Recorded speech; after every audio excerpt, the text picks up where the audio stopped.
Fala galera, meu nome é Gilberto Mello e esse é o nosso curso Estudos de Umbanda. Hoje eu quero falar para vocês sobre a hierarquia espiritual dentro da Umbanda.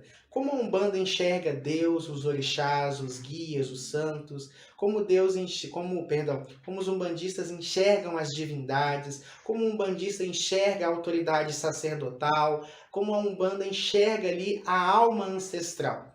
Então vamos lá. A primeira coisa que tem que ficar claro, a gente já conversou sobre isso lá no módulo 2, a respeito, obviamente, né, da crença em Deus. A Umbanda acredita em Deus. Diferente do que muitas pessoas alegam, a Umbanda não é uma religião panteísta ou politeísta. Ela é uma religião monoteísta, tá? Ela tem a crença num Deus maior, num Deus superior. Esse Deus, de acordo com a tradição, pode receber vários nomes: Olorum, Zambi, Olodumaré, Deus, Jeová. Inclusive outros nomes dentro dos próprios espíritos, por exemplo, os caboclos, né? Principalmente aqueles que viveram no Brasil entre os tupis guaranis, vão se referir a Deus muitas vezes como Tupã. Ou, por exemplo, os ciganos, né? Por exemplo, o cigano Vladimir, quando ele fala de Deus, ele usa a expressão Djeula. Outros ciganos, Del, que seriam uma corruptela, né, do Romani para Deus também, tá? Então, dentro das linhas de Umbanda ou da tradição de Umbanda, esse nome pode variar. Só que Deus é a causa primária de todas as coisas, como já dizia ali o Livro dos Espíritos de Kardec. Deus dentro da Umbanda, ele é transcendental, ele é o criador, ele é uma energia sem forma, ele é tudo que existe. E Deus cria e se manifesta no mundo através dos seus orixás, que seriam o quê? Desdobramentos dessa energia. É como se Deus fosse a luz branca que passa pelo prisma e se divide em cores. Isso acontece, o prisma seria a tridimensionalidade da criação, a materialidade. Então Deus, essa energia, no momento que ele passa para essa dimensão, para a terceira dimensão, para a materialidade, ele se subdivide em frequências. Essas frequências nós chamamos de orixás, que seriam manifestações de Deus, frações do que Deus é. Então, a justiça de Deus é Xangô, o amor de Deus é Oxum.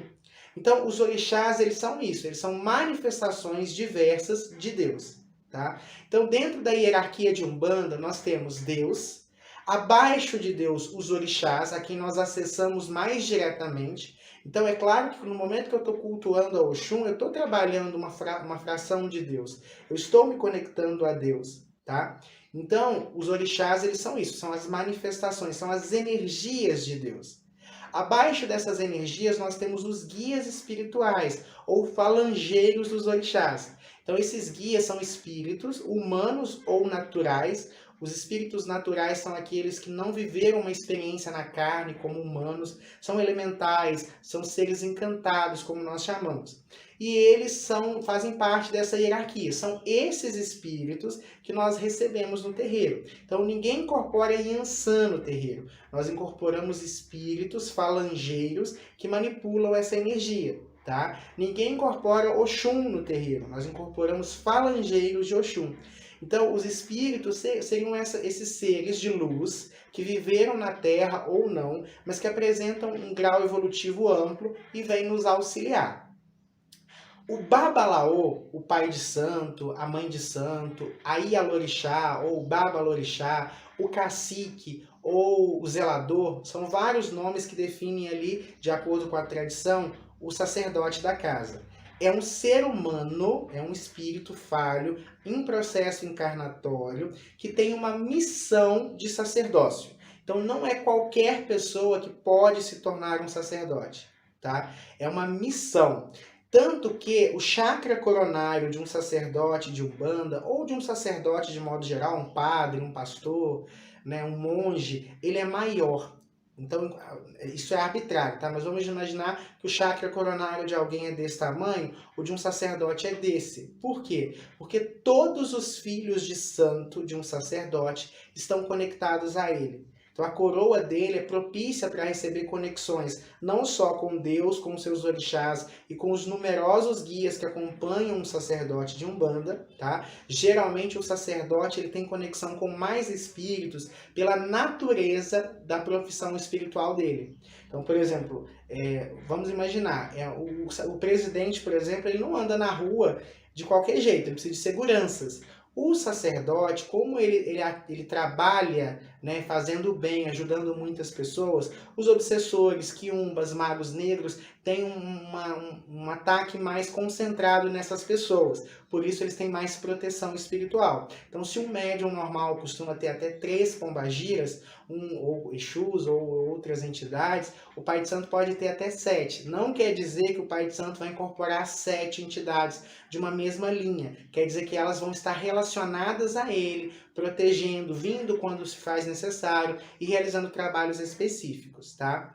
Então o sacerdote ele tem essa missão, ele já é preparado desde muito cedo, ele tem essa vocação e isso é confirmado nos anos em que ele está na condição de filho de santo, tá? E aí nós temos na sequência os médiuns, que somos todos os trabalhadores de Umbanda, todos aqueles que fazem parte da religião. São menos importantes do que qualquer um dessa escala? Não, tá?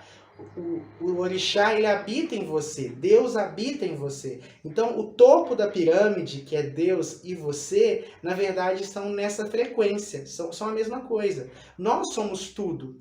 Então, o umbandista, o médium, por mais que ele não tenha missão espiritual para sacerdote, mas ele vai ter sim missões espirituais na própria vida, na sua família, no seu meio e no seu terreiro, né? Então, por mais que você não seja um sacerdote, ou nunca venha se tornar um sacerdote, você tem uma missão espiritual que você precisa cumprir, tá? Você é divino, Deus está em você. Consegue entender? Então, não é por mais que a gente coloque uma hierarquia, Deus, os orixás, os guias, o sacerdote e você, na verdade, isso é só a nível de compreensão e organização. Na verdade, é horizontal, porque Deus está nele, nos orixás, nos guias, no seu sacerdote e em você. É mais horizontal. Mas a gente coloca, né, na vertical para ter essa percepção, essa compreensão dos processos, tá? Não existe maior ou menor. Cada um está onde deve estar, cumprindo o papel que deve cumprir. E quando tudo funciona na perfeita ordem, Deus está pleno naquele momento. Tá bom? Isso é importante. Então, de modo geral, é dessa forma que vai se estruturar a hierarquia do terreiro. E aí vão existir algumas variações, por exemplo, alguns cargos que vão surgindo entre o sacerdote e os médiuns. Por exemplo, você vai ter o pai pequeno e a mãe pequena. O que seria o pai pequeno e a mãe pequena? Só para vocês entenderem. São pessoas médiuns que estão em processo de se tornar sacerdotes. Então, assim, pode ser que a mãe de santo, ou que a mãe pequena, ou o pai pequeno, eles não queiram, ou por algum motivo, fiquem sempre no cargo de pai e mãe pequeno. Tá tudo bem também, sabe? Mas geralmente são cargos preparatórios para uma futura ascensão. Eles são a mão direita do pai de santo. Geralmente eles resolvem as questões de organização do terreiro. Então o pai pequeno e a mãe pequena são autoridades espirituais dentro da casa, devem ser respeitados, mas eles ajudam muito na organização física, enquanto o sacerdote, o pai de santo, se concentra mais nas questões espirituais e doutrinárias da casa, tá? Mas eles também podem incorporar, eles também podem, por exemplo, atender, eles são autoridades ali dentro. Alguns terreiros que têm o atabaque, né, eles podem ter o ogã. O ogã é o responsável ali por tocar os pontos, por manipular a energia do atabaque. Normalmente eles não incorporam por motivos muito óbvios, porque se ele incorporar, ele vai começar a tocar atabaque e o santo vai descer. Então, geralmente, o ogã é uma autoridade espiritual, nem todo terreiro tem. Por exemplo, na minha casa, nós não trabalhamos, não temos ogã, que é uma expressão mais comum do candomblé, mas eles não incorporam e eles têm a função, eles têm uma mediunidade e um conhecimento de trazer o axé através da música, através das vibrações sonoras. também são autoridades dentro do terreiro. Além do Ogã, algumas casas usam Ekede, que é outro termo do candomblé, que pode ser usado dependendo do terreiro, da tradição. Na nossa casa também não temos Ekede, mas podem ser encontrados em alguns terreiros que tenham, que também é uma função administrativa do terreiro, que também é uma função de organização do terreiro. Essas funções de organização, elas servem porque o pai de santo, ele não vai dar conta sozinho de cuidado espiritual e de organizar ali filhos, principalmente quando são numerosos esses filhos, numerosos os compromissos e as responsabilidades. E aí essas figuras, elas surgem também com missão espiritual para desempenhar esses papéis, são selecionados pelas entidades da casa, principalmente, né, o guia-chefe da casa, e eles devem ser respeitados como autoridades. Mas desde o sacerdote ao Iaô, que é aquele que está começando na religião, todos são iguais perante os orixás, perante Deus, perante a espiritualidade. Tá? Estão ocupando cargos diferentes, porque cada caminho é único, cada cabeça é uma sentença, cada um tem o seu destino. Tá? Mas normalmente essas são as hierarquias dentro da Umbanda. Deus, que é uma energia suprema, os orixás, os guias, o chefe espiritual da casa, que é o sacerdote, em alguns terreiros, aquelas autoridades espirituais, Ogã, Ekede, mãe, pai pequeno, madrinha também, que é um termo comum de ser encontrado, que geralmente é a mesma coisa que Ekede, tá? E posterior a isso você vai ter os demais irmãos da casa espiritual. Pessoal, por hoje é só, espero que vocês tenham gostado desse vídeo. Ele é um vídeo muito mais assim explanativo, mas é muito importante que vocês acompanhem, que vocês estejam aí dentro do que eu estou trazendo para vocês, tá bom?